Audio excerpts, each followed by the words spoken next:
Our Zebrafish xenograft drug screening workflow allows for automated imaging and quantification of human cancer cells and their response to drug treatment.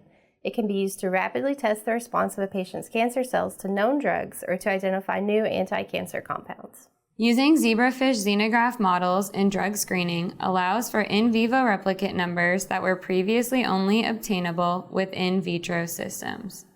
It is also much more cost-effective than mouse models at screening through large libraries of compounds. This workflow has several steps, from injection of cancer cells in Zebrafish to imaging of drug response, that are learned best by visual demonstration.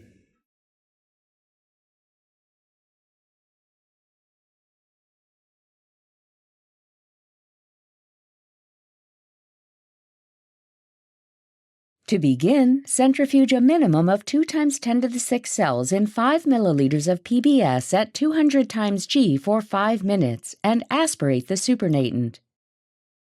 Resuspend the cell pellet in 5 milliliters of dye staining solution. Incubate the cells at 37 degrees Celsius protected from light for 20 minutes. Then vortex gently and incubate the cells on ice for 15 minutes protected from light.